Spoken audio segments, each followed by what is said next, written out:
Maatiin hambaa tuubii nagaa keessanii har'aa istirii kutaa kurnaffaa Unit 1 Development of Capitalism and the Nationalism from 1815 to 1914 jedhatti paartii 2 isiniif qabadhee dhiyaadheera.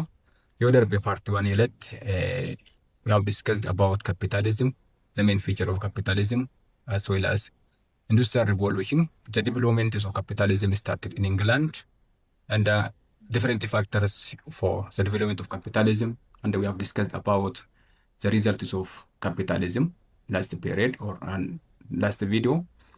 Today we are going to discuss under part 2 about nationalism and unification of Italy kan jedhu siniif qabadhee dhiyaadheera. Kanaaf sabboontummaadhaa fi tokkummaa'uun Italy kan jedhu waliin ilaalla guyyaa har'aatti. Before we start this subtopic, let us see about the main objective, features of nationalism and the formation of nation states. Learning outcome of this lesson. At the end of this lesson, you will be able to appreciate the positive role of nationalist movement played in nation building.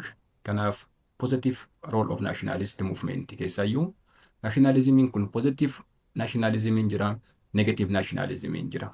Today we are going to discuss or focus on the role of positive nationalist movement played in nation building, especially in Italy, in the case of Balkan state. In Germany, nationalism and nationalist movement had positive outcomes that lead to unification of separate states. So you will appreciate the positive role of nationalist movement played in nation building. The second describes the factors that had contributed to the 19th century nationalist movement. Keessaa jaarraa kudha salgaffaa keessatti factoroota gurguddootu jira. The factors that contribute to the 19th century nationalist movement will describe. Then describe the features of the causes of unification of Italy. Cause of unification of Italy keetti koosiiwwan jedhamu maal fa'idha? Processii sana keessatti adeemsi deemame unification of Italy kan jedhu waliin ilaalla. Outline events leading to Italian unification. Events, there were different events for the beginning of Italian unification. There was Vienna Congress was the leading event for the beginning, and Franco-Prussian were also the another event which led to the completion of unification of Italy. So we are outline the leading events to Italian unification. Kan jedhu waliin ilaalla. Explain the effect of Italian unification, consequence of Italian unification, developments after unification of Italy. San kan tokko tokko ilaalla waan ta'eef directly let us see about nationalism, features of nationalism and the formation of nation state. When it's about nationalism, for the development of nationalism, there are three important developments of growth of nationalist movement keetti eventiiwwan gurguddoo sadii isaan kun.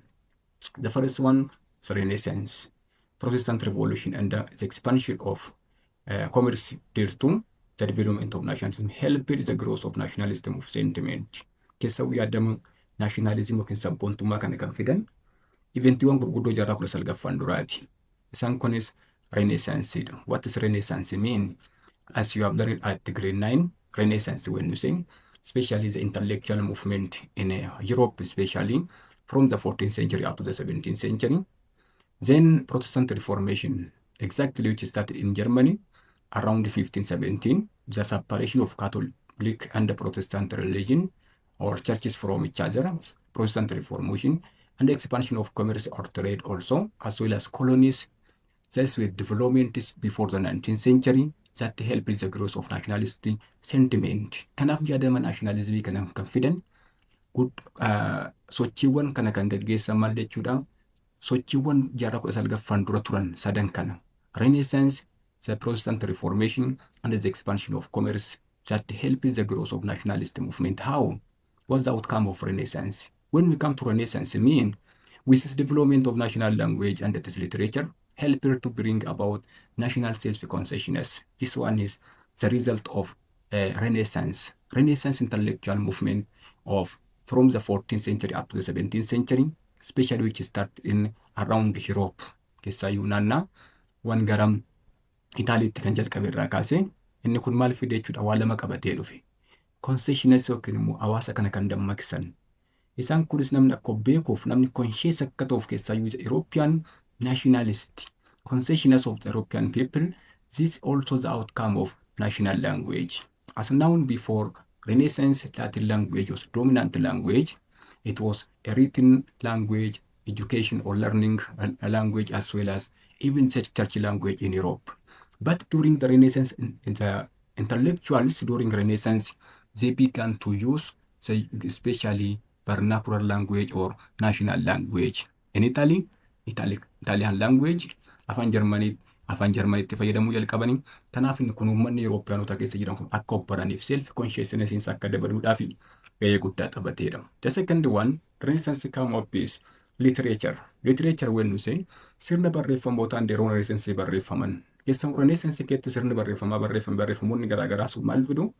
Uummanni Awurooppaanotaa kun keessaayyuu European nations akka isaan dammaqaniif gahee guddaa taphate. Kanaaf Renaissance came up with two important developments. The developments of national language and then it is literature. This also helped to bring about national self-consciousness. So Renaissance means the first factor of the first development before the 19th century, but which became the main factor for the growth of nationalism in the 19th century. The second reason, Protestant revolution. That means in other words, reformation can jennuun kana. Protestant revolution or reformation led to the separation of Catholic Church and the Protestant Church, which was started by a person called Martin Luther in Germany in 1517. Naannaa bara 1517 kan jalqabe 1516 gara jalqabaa kan jalqabe kun maal arganna? Protestant reformation kan jedhu arganna. Kanaaf inni kun immoo maal fidee dhufe? Waa lama qabatee dhufe. Broke out the religious unity of Europe and ended the supremacy of the Pope. This also led to self-consciousness of Europeans. Keessaayyuu Protestant reformation kun bu'aan isaa waa lama. Broke out religious unity of Europe. That means the Catholic and the Protestant churches separate from each other. This indicates broke out the religious unity of Europe, and in this case, after that, the end of supremacy of the Pope.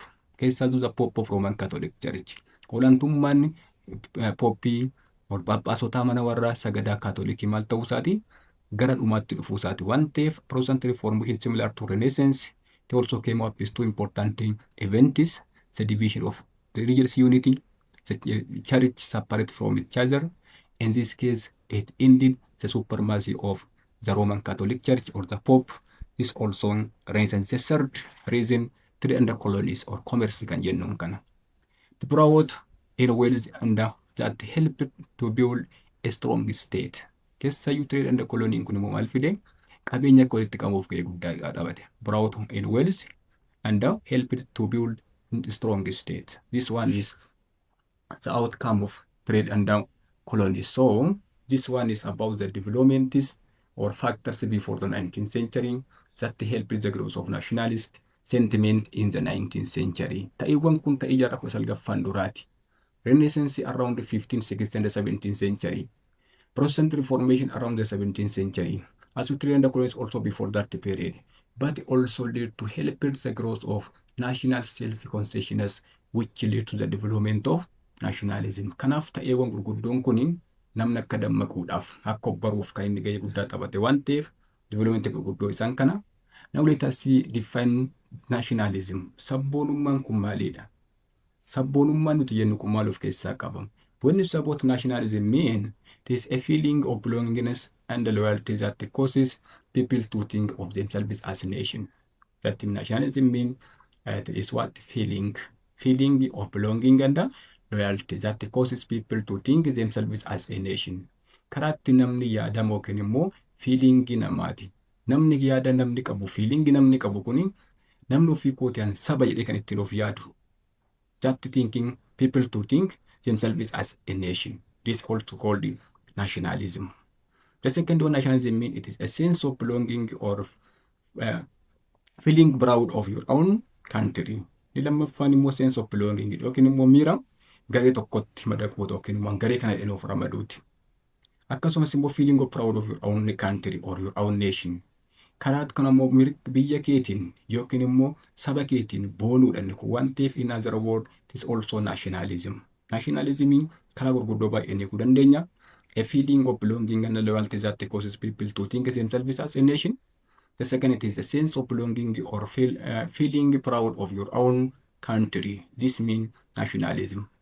It comes with feeling that make people support their nation and the government in every activity that he or she chooses to engage in. This is also nationalism again. Nationalism gaafa nama kun maayinni ammas feelingidha. Yaadama namni yaadu yookiin immoo miira namni qabu maal gochuudhaaf that make people support their nation.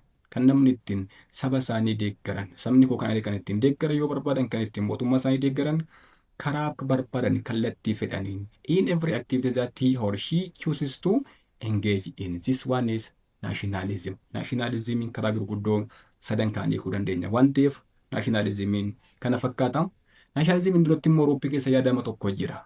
Yaadama waliif faallaa ta'an a time of reaction and a revolutionary jira.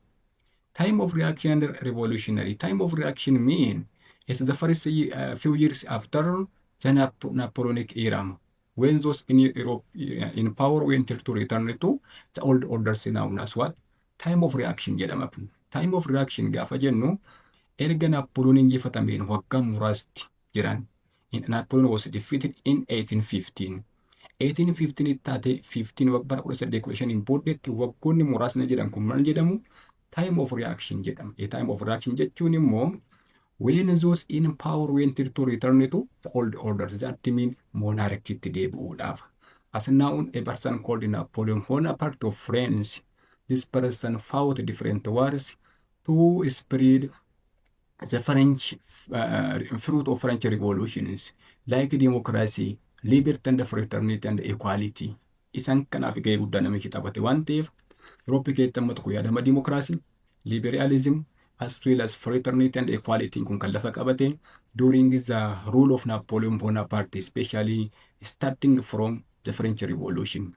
Now, time of reaction gaafa jennu biyyoonni Awurooppaa keessa turan kan akka Britain, Russia, Prussia and Austria kun maal barbaadan they went to return to the old orders, that mean the old monarchies. This time called a time of reaction in European history. A time of reaction mean in short the first few years after Napoleonic era, when those in power went to return to the old orders, monarchy, time of reaction. For that purpose, the Europeans were called Britain, Russia, Prussia, and Austria drew the Treaty of Vienna in 1850. Kanaaf this were conservative who opposed the change. Time of reaction warra dubbatti dhee barbaada warra kamidha? Warra conservative ta'an, warra jijjiiramni akka dhufu hin barbaanne, warra monarchical form of government or administration absolutism akka dhufu warra barbaadan isaan kun waan ta'eef this period known as time of reaction in history. So Britain, Russia, Prussia, Austria drew the Treaty of Vienna in 1815 with the objectives to reverse all the changes that were brought about in Europe during the reign of Napoleon Wars and restore the monarchies. So, what was the objective of Vienna Congress? Keessayyuu bara 1815 biyyoonni Awurooppaa at Vienna. Vienna mean the capital of Austria. Austriaatti walgaanii maal ta'anii waliigaltee mallatteessan. Waliigalteen kunis maal jedhama? Vienna Congress jedhama. Vienna Congress yookiin waliigalteen Vienna kun objective gurguddoo lama qaba. For what? For Britain, Russia, Prussia, and Austria. Objective in Samani to reverse all the changes that were brought about in Europe during the reign of Napoleon Wars. Keessayyuu jijjiiramoota bara Napoleon waarii kana yookiin bara waraana Napoleon dhufa kana jijjiirama kana to reverse duubatti deebisuudhaaf inni kun. The main objective. A second objective also to restore the monarchies. Sababii kanaatiif Vienna Congress of 1815 had two important objectives. Objective gurguddoo lama qaba.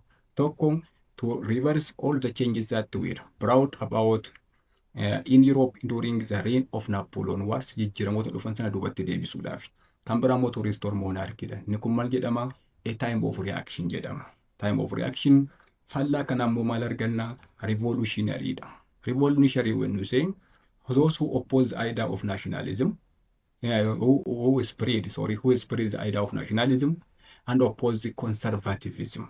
Gareen lammaffaan immoo maanni revolutionary kan jedhamu ture. Revolutionary jechuun immoo warra yaada mana sabboonummaa kana babal'isuu barbaadanidhaa fi warra immoo conservatism jijjiirama mormuudhaan warra morman isaan kun maal jedhamu inni kun revolutionary jedhamu. So revolutionary and a time of reaction mean opposite for each other. Revolutionary gaafa jechuun gara duubatti deebi'uudha. Restore monarchy dha. Objectivii kanaatiif Vienna Congressiin kan mallatteeffameefidha. Opposed about any change in Europe. But the revolutionary, when you say, who spread the idea of nationalism and oppose conservatism. This means what we can say revolutionary. This one is the two important thing, opposite or antagonistic idea in the development of nationalism in Europe. Now let us see about factors contributing to nationalist sentiment. Factoroonni gurguddoon immoo yaadamni nationalism akka dhufuuf sense of nationalism akka guddatuuf gahee guddaa taphatan isaan gurguddoo kana. Tokko economic factoryidha. Economic factor when you say yookiin immoo sababa dinagdeeti. Sababa dinagdeen kun concern for standard of living, especially for Europeans. Jireenya Europeanotaa kun jireenya gaarii akka jiraatan, jireenya qananii akka jiraataniif yaadamni kun maal jedhama? Economic factoryidha. Keessaayyuu industrial revolution brought different changes in Europe, especially better housing, as well as better health services, as well as what we can say balanced diet, also the outcome of industrial revolution. Now this also developed to feeling. Europeans began to feel, they began to choose feeling that it's concern for standard of living, especially women Europeanotaa kun jireenya qaanii jiraachuu gaafa barbaadan kun maal jedhama? Economic factor. The second one is historical factor. Historical factor is another factor that contributes to the national sentiment in the 19th century. Historical factor when it's attachment to long-standing of conditions and practices. Keessaayyuu jijjiiramoota yookiin immoo historical factor kun gaafa jennu yaadamaa fi walitti hidhinsa condition yookiin immoo haalota yeroo darbanii fi yookiin immoo hojiiwwan darban faana kan walitti hidhatudha. For example, in the case of Italy, they always refer about the ancient glory of Rome during the Roman civilization. In the case of Greek again, they always refer about the glory of Greek during ancient Greek civilization. That means historical factor. Kanaaf guddummaa biyya isaanii dursanii gaafa isaan yaadan attachment to long standing condition and the practice also historical factor.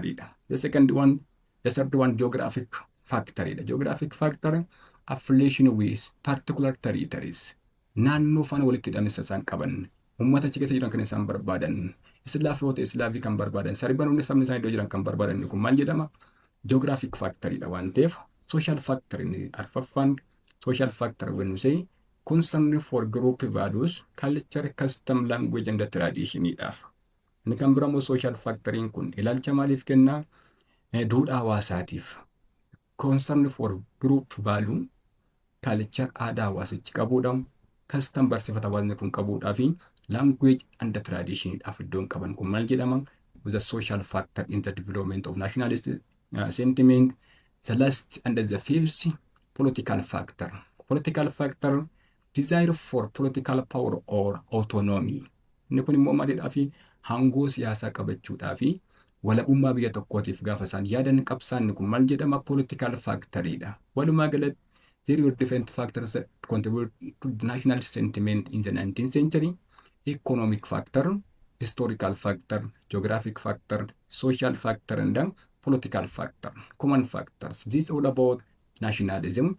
Now let us see about the second subtopic, unification of Italy. Unification of Italy, learning outcome of this lesson. At the end of this lesson, the students will be able to describe the causes for unification of Italy, outline event leading to Italian unification, and explain the effects of Italian unification. The objective for this topic, directly now let us see about Italian unification. Italian unification, when we say, it was left completely fragmented by the settlement reached at the Congress of Vienna. Keessaa Italiin bara 1815 Vienna Congress gaafa ta'e isteetii kana gargar qoqqoodeeti kan inni dhiise. Keessaayyuu fragmented gaafa jennu around 8 states in Italy, PT state in Italy. Walumaa galatti isteetiiwwan xixiqqoo 8 ture Italy keessa barsana keessatti. Kanaaf Vienna Congress kun Italy isteetii bakka gurguddoo 8tti qoodee dhiise. Kanaaf maal jenna? Vienna Congress was the starting event. The event which led to the beginning of Italian unification as well as German unification. So Italy was left completely fragmented by a settlement reached at Vienna Congress of 1815. This one is about Vienna Congress in Italy. But what does the Italian unification mean? Now, 1815 Italian unification started. with the event called the Vienna Congress. Kanaaf Vienna Congress sababa jalqaba Italian Unificationiti. Franco-Prussian waan immoo eventii guddicha Unification of Italy xumureedha. Kanaaf eventii gurguddoo lama arganna. Jalqabuudhaaf the event that led to the beginning of Italian Unification was Vienna Congress, which left Italian state separate state, fragmented state. Qoqqoodamanii bittimanii akka turaniif kan inni murteessedha Vienna Congressiin kun. Franco-Prussian were also completed unification of Italy by removing France out of Rome. This one is the two important events in unification of Italy. In addition to this, you will learn another events. So, what does Italian unification mean? Italian unification, when you say the political and the social process that united the separate state of Italy into a single nation, known as Italian unification. Italian unification mean political and the social process. Adeemsa siyaasaadhaaf hawaasummaati. Kunis immoo isteetiiwwan gargar qoqqoodan the separate state of Italy that united separate state of Italy isteetiiwwan bibittimanii ta'an gara tokkotti akka isaan gurmaa'aniif to form a single nation akka isaan uumaniif kan taasise kun maal jedhama? Italian unification jedhama. So Italian unification mean in short the political and the social process that united the separate state of Italy into a single nation.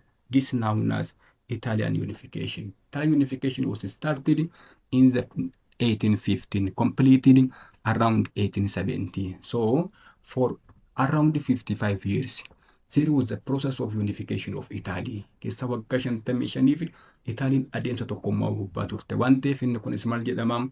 Italian unification jedhama for 55 years.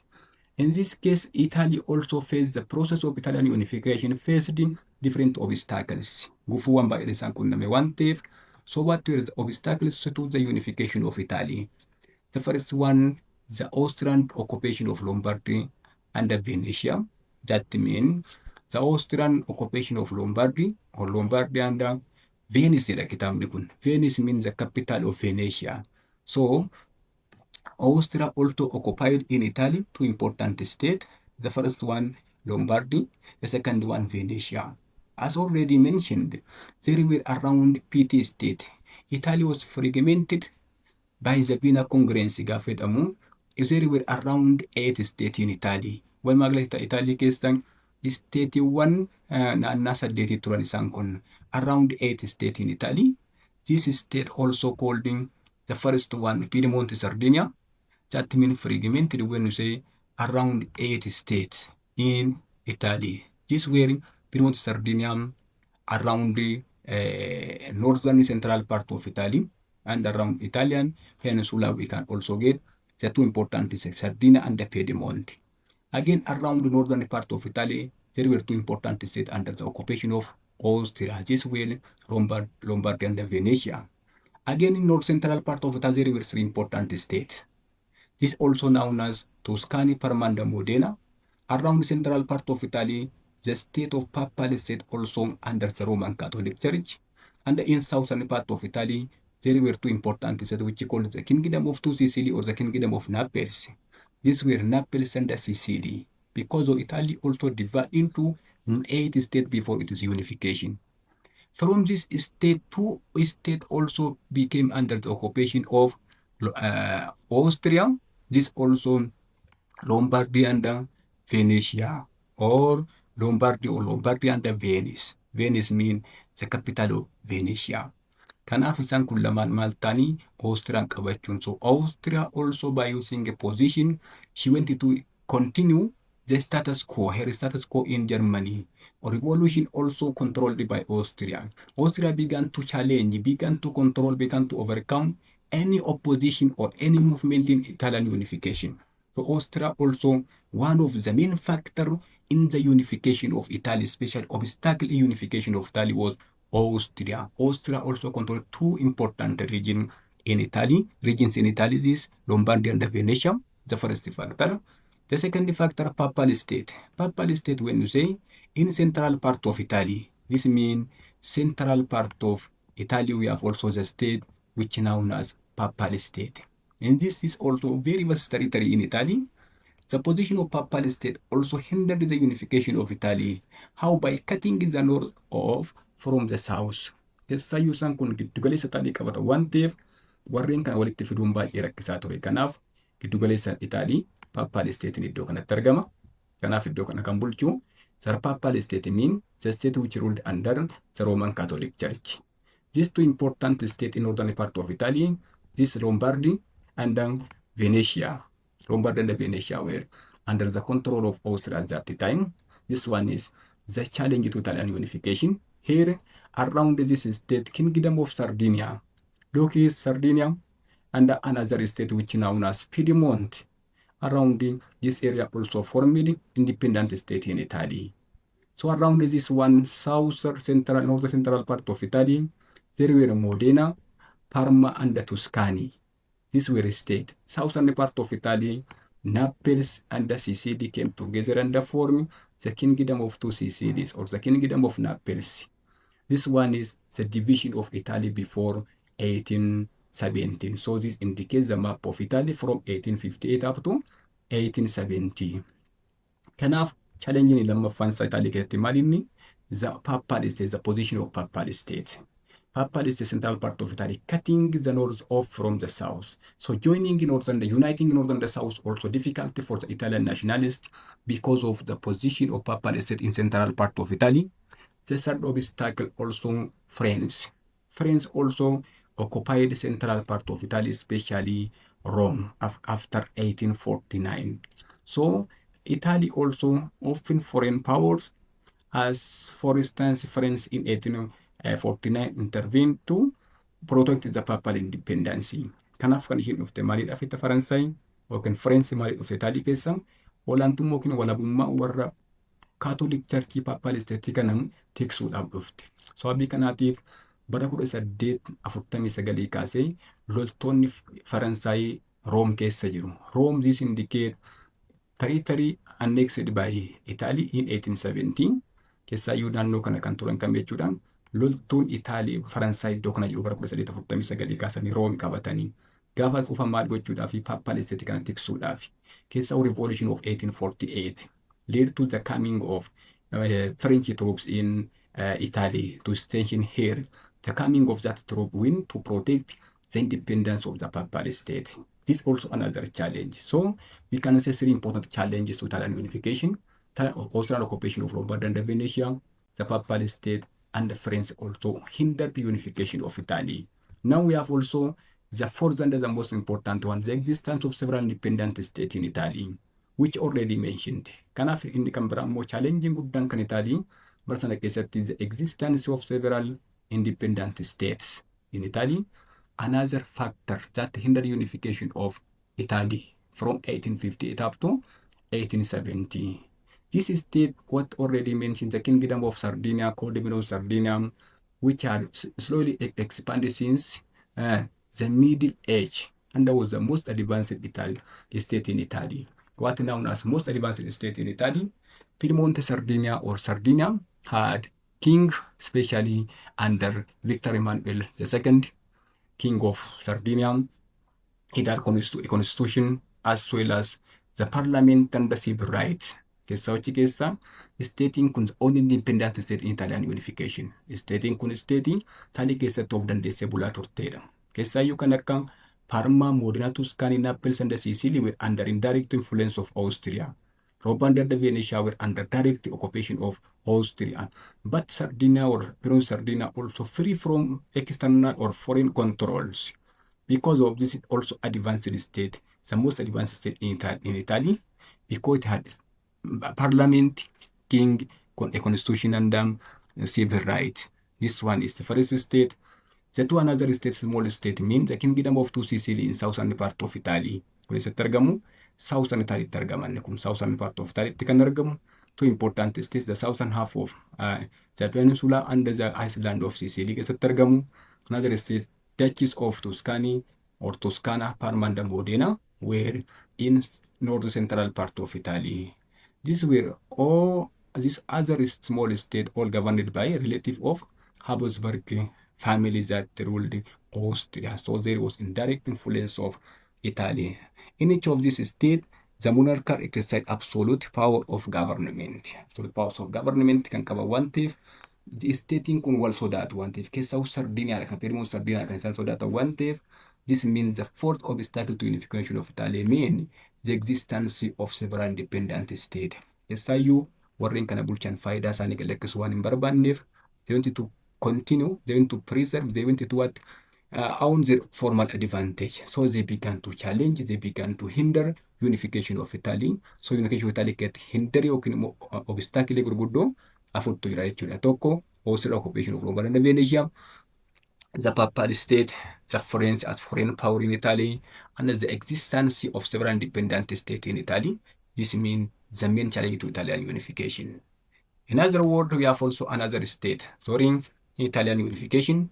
This one is indicate map of Italy. Keessaa Italy keessatti kan argannu maappiin Italy bara 1858 kaasee hanga bara 1870 kan jiru kana fakkaata before Italian unification. Naannaa kana Rome, Turin, especially state Nice and Savoy, which given to France later on, Lombard and Venetia, that mean under the control of Austria, the Kingdom of Sicily, two Sicilies here, Sicily and Naples, the Cotisan Kuning, Tuscany, Parma, and Modena, isang kunin mo under the control in the direct rule of Austria, but they had their own absolute rulers. Isang kana, ishin kun garuu maal jedhamti, here the Kingdom of Sardinia. Sardinia and Piedmont here came together and formed the Kingdom of Sardinia, stating saddeettan kan argana jechuudha walumaa galatti. So leaders and the process of the unification movement of Italy, leaders kan ta'an eenyu fayyada. Before that, there were three important approaches unification of Italy. Approach gurguddoo sadittuu Italy tokkomsuudhaafi. The first approach meant to form Italy or to unite Italy under Piedmont Sardinia. That means under constitutional monarchy.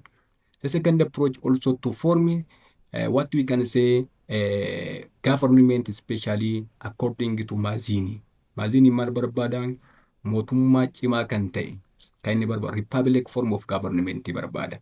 This means the second approach. So for that purpose, a person called Giuseppe Mazzini formed young Italian movement. The third approach also came from the Papal State to form or to unite Italy under the Roman Catholic Church, under the Papal State. So there were three important leaders in unification of Italy. From this one, the first person, Giuseppe Mazzini. Giuseppe Mazzini had a vision for a united Italy. Namni kun maal barbaada? Italy tokkomte arguu barbaada. Giuseppe Mazzini had a vision for united Italy, viewed nation state to be necessary and opposed monarchy. Namni kun nation statein kan inni barbaadu. Nation state hundeeffamuu qaba jedha. Namni kun kan mormu opposed monarchy dha kan inni mormu waan ta'eef isa kana. When you come to this person, you are also the member of Carbonari. Carbonari means a secret society of Italian unification formed to abolish foreign rules in Italy. Dessa namni kun miseensa maaliiti? Miseensa Carbonariiti. Carbonari jechuun maal jechuudha? A secret society of Italian unification formed to abolish foreign rules in Italy. Kanaaf Italy keessatti immoo dhoksaatti kan hundeeffame maal jedhama kun Carbonariidha. Carbonari mean secret society dha waan ta'eef hojiin isaaniif maaliif objective isaa maanni that formed to abolish foreign rules in Italy. Keessaayyuu Austria affarensi achi keessaa baasuudhaaf gahee guddaa kan taphatan kan hundeeffame secret society kun bara sana keessatti Mazzini miseensa kanaati. Again in 1831, Mazzini founded a movement called the Young Italy, which attracted 10,000 of Italians. Kanaaf namni kun Mazziniin kun maal hundeesseera? Movement guddicha warraaqsa guddaa Young Italy kan jedhu kan inni hundeesse. Kanaaf immoo namoota baay'ee kan ofitti harkeessa kana waan ta'eef the first influential person behind the unification of Italy was a person called Giuseppe Mazzini. Isa kan arganna namni kun karaa biraatiin went liberal democratic republic to govern united Italy. Namni kun Itaaliin gaafa wal bobba'omte maal barbaaduu qaban? Isteetii mootummaa akkamiiti? Liberal democratic republic hundeessu mootummaa republika demokraatawaati kan inni barbaadu waan ta'eef to govern a united Italy mean the main interest of a person called Mazzini. Kanaaf fedhii Mazzini absolutism yookiin immoo mootummaa abbaa hirree hin barbaadu. Mootummaa demokraatawaa republika kan inni barbaadu waan ta'eef the interest of this person. Again, Mazzini played a leading role in 1848 revolution. As known in Italy and Germany, 1848 mean the year of revolution. For what purpose? To complete unification of Italy. He was a leader of Roman Republic, proclaimed in Papal State. Kanaaf namni kun dhumarratti invited by the Roman Pope and became the leader of the Roman Republic. Keessayyuu approachiin sadaffaan yookaan approachii lammaffaan maal jedha? Itaalii harka mootummaa warra Roman Pope jalatti tokkoomsuudha jedha. Kanaaf the Roman Pope, the Roman Catholic Church leaders founded or established the Roman Republic. After that, they invited a person called Giuseppe Mazzini. Kanaaf Mazzini kana affeere isaan kana. Kanaaf namni kun deebi'ee bara 1848 booddeetti during the revolution began to lead that Roman Republic. But the French force overthrew the republic established by Mazzini. Kanaaf kan immoo hangoosa kanarraa fudhachuudhaan loltuu warra Faransaay yookiin immoo 1849 gara magaalaa Roomitti warra dhufan. Maal gochuudhaaf to protect the independence of the Roman Catholic Church or the Pope or Papa, the state kan jenne sana. This person is figure of Giuseppe Mazzini. Isa kanaadha. Inni lammaffaa liidar inni beekamaan immoo Count Camillo di Cavour'idha. Count Camillo di Cavour mean the Prime Minister of Piedmont Sardinia or Sardinia in 1815 was appointed by a person called Victor Emmanuel. So Cavour became Prime Minister of the Independent Kingdom of Sardinia in 1852.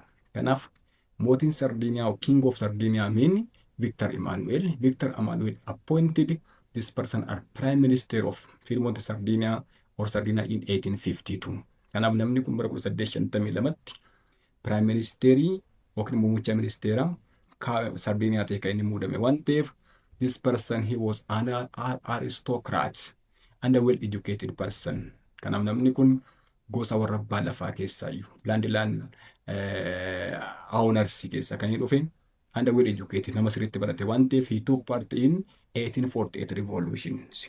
Revolution bara 1859 keessatti 1848 keessatti nama gahee guddaa taphateedha waan ta'eef a person called Mazzini. He also strengthened Piedmont by promoting industry, encouraging road building, improving agriculture, fostering education, and enlarging the army. Namni kun garuu gaheen isaan guddaan manni Itaalii keessatti yookiin immoo Piedmont keessatti Piedmont kan jajjabeesse strengest humna Piedmont Sardinia kan jabeesse nama kanaadha. Maal gochuudhaan by promoting industry. Industry abadhisuudhaan nama gahee guddaa taphateedha. Encouraging road building keessaa'uu daandii baaburaa kana qajeelchuudhaan ijaaruudhaan kan gahee guddaa taphate nama kana improving agriculture.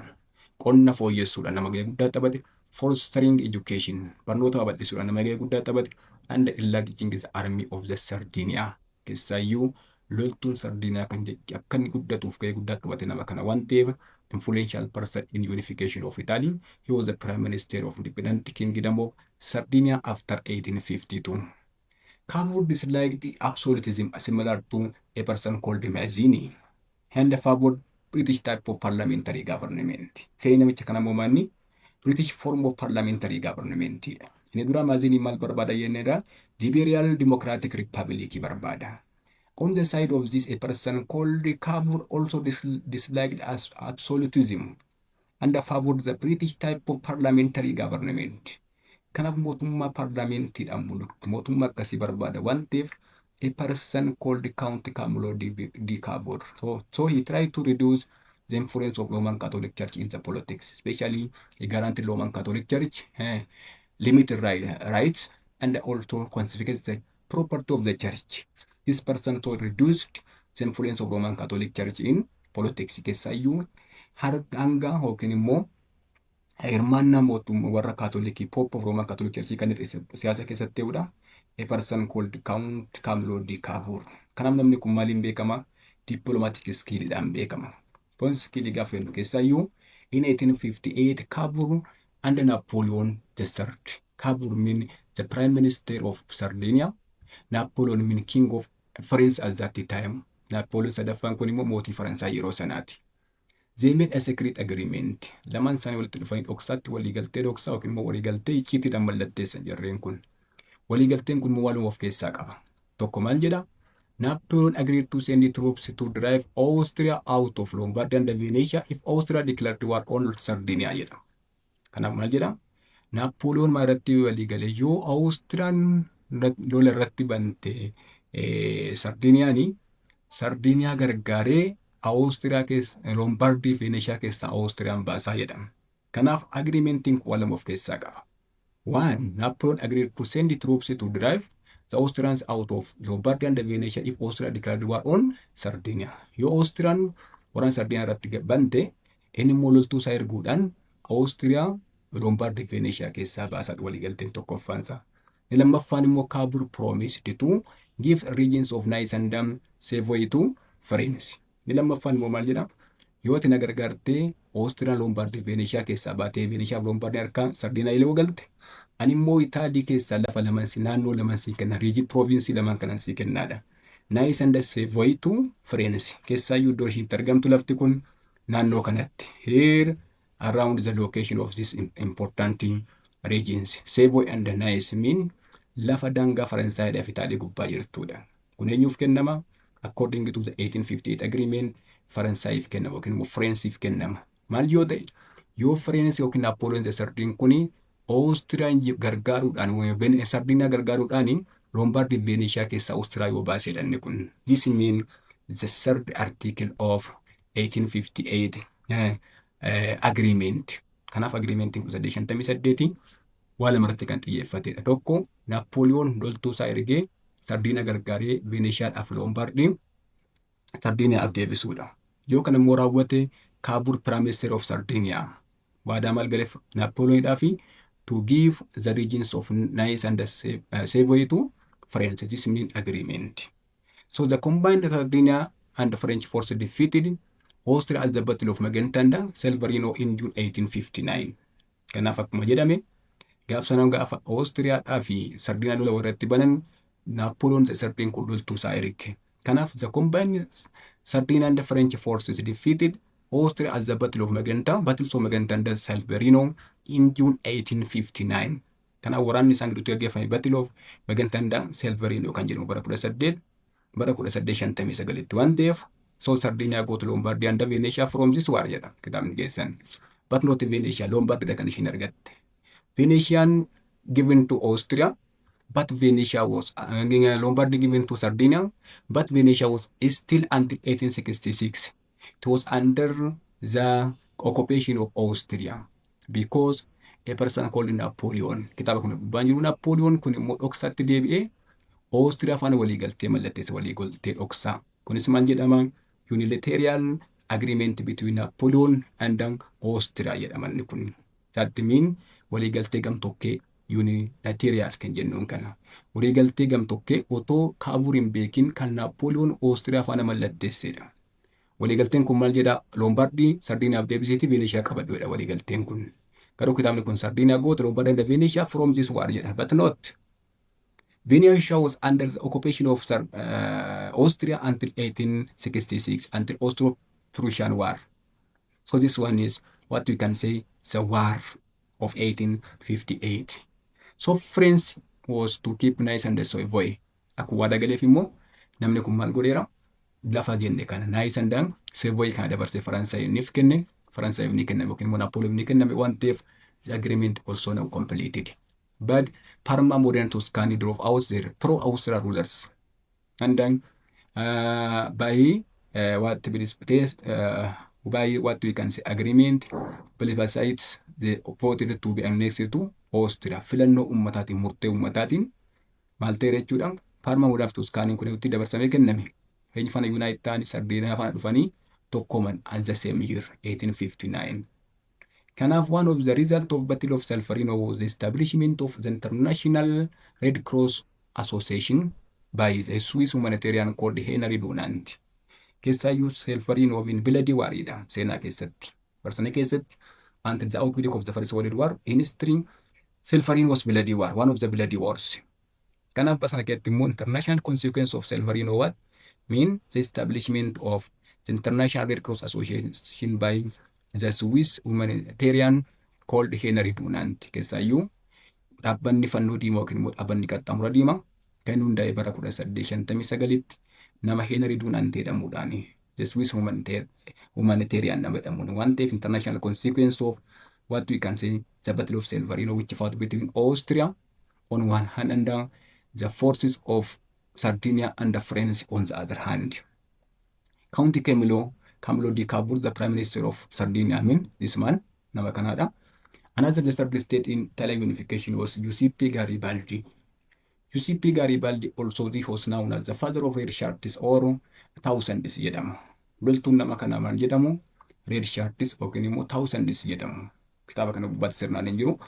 Red shirts maal jedhu? An army that wore bright red shirt into battle. Gaafa waraana deeman uniformiin isaanii diimaadha waan ta'eef red shirts jedhamu. Their number was thousands. Thousands jedhamu karaa biraatiin. Kanaaf namni kun maal jedhama? The founder of red shirts are voluntary army. Voluntary army known as red shirts or thousands in Italian unification. So this person also another nationalist, and behind the unification of Italy, a leading person behind the unification of Italy was a person called Giuseppe Garibaldi namedhamu Canada. So they captured the specialist army, captured the island of Sicily, and then crossed into Italian mainland. Keessaa namni kun maal jedhama? Who liberated southern part of Italy dha. Keessaayyuu Naples and Sicily kan bilisa baaseedha. Nama kana a person called Garibaldi dha. Loltuusa thousands or red shirts gaafa jedhu qabateeti kan deeme. Skillful person, leader is keessaayyuu namni kun he had experience in guerrilla warfare. Kana jechuun riphee lolummaadha nama muuxannoo waggaa dheeraa qabu waan ta'eef he can capture the island of Sicily and then cross into Italian mainland. Kanaafuu state jalqaba ilaalle keessaa southern part of Italy kan bilisa baateedhaan a person called Garibaldi.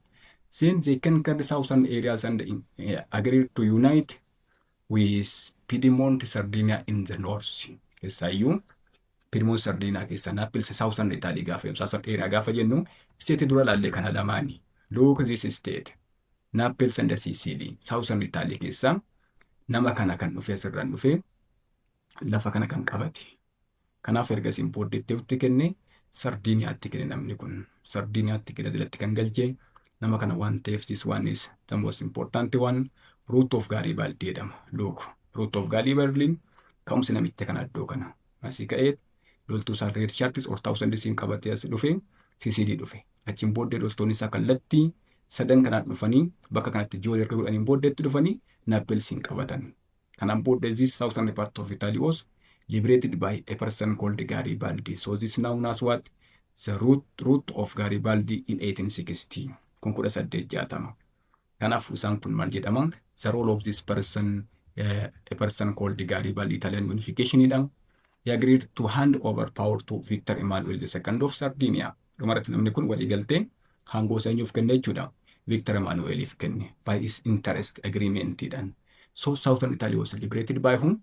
By a person called Giuseppe Garibaldi dhaan. Waan ta'eef isa kanaadhaan namni kun isa kana Giuseppe Garibaldi jechuun nama kana who liberated southern part of Italy dha walumaa galatti. Now in 1861 Italy, the kingdom of Italy was established and the king Victor Emmanuel became its king. Keessaayyuu bara 1861tti tokkummaa'uun Itaali yookiin walabummaa Itaalii kan labsame 1861tti.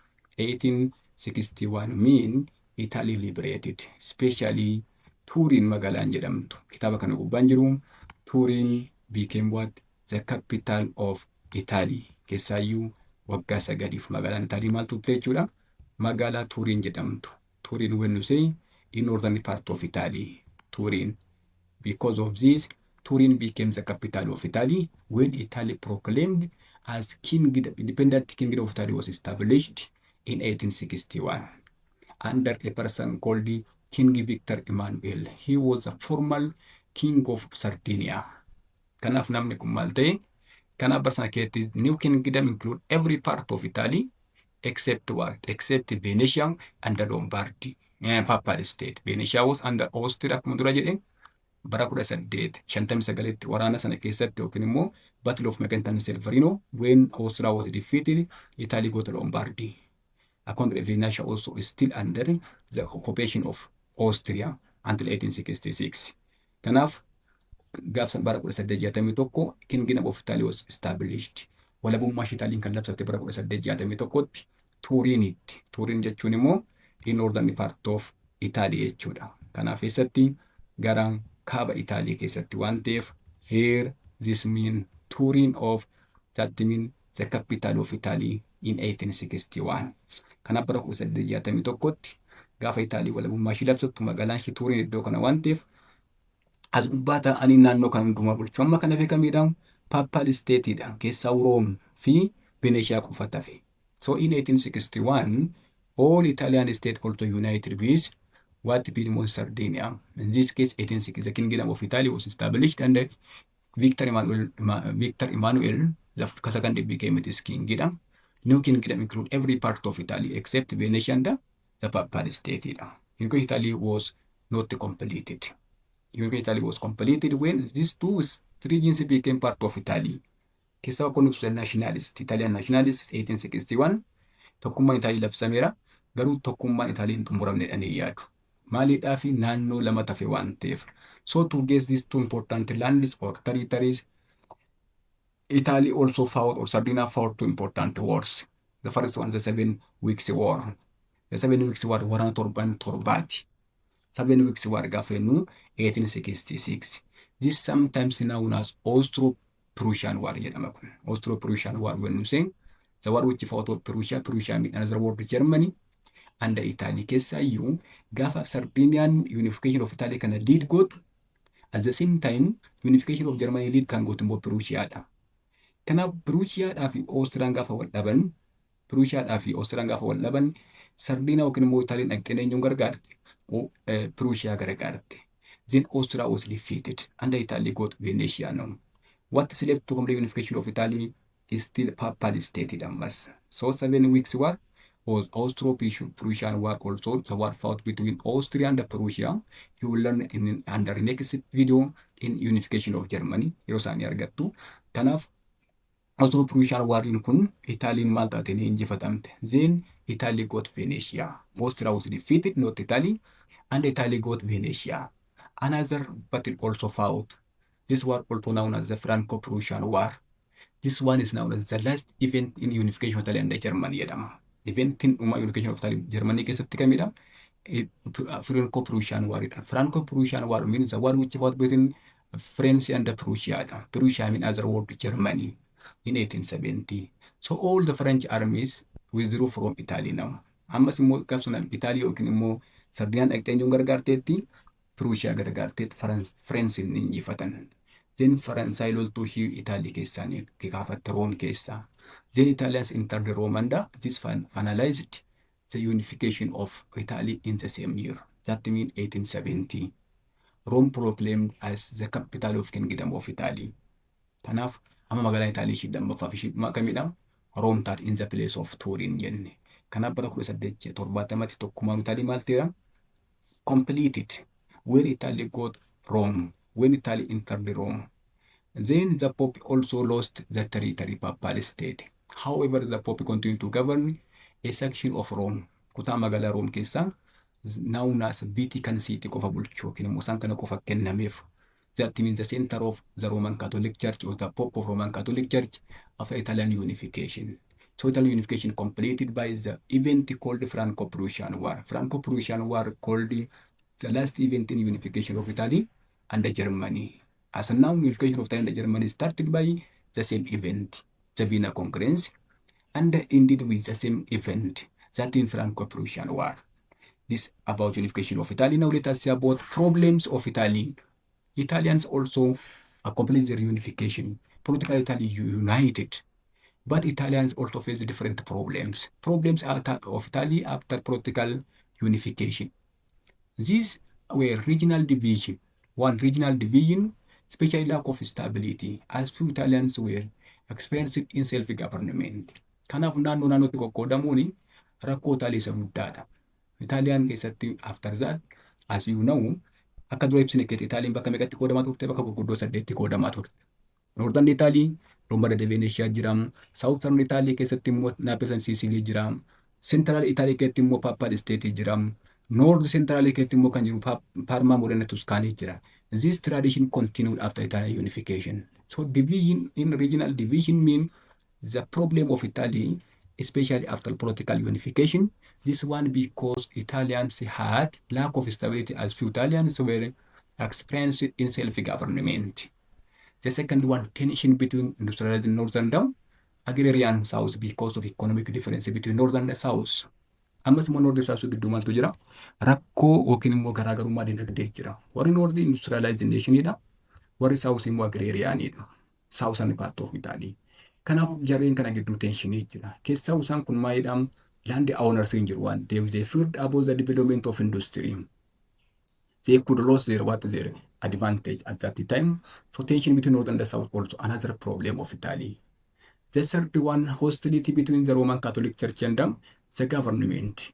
Wallabdee yookiin jibbinsa Roman Catholic Church fi mootummaa Italy gidduu jiru immoo rakkoo sadaffaadhaan kun. The problem of Italy after unification.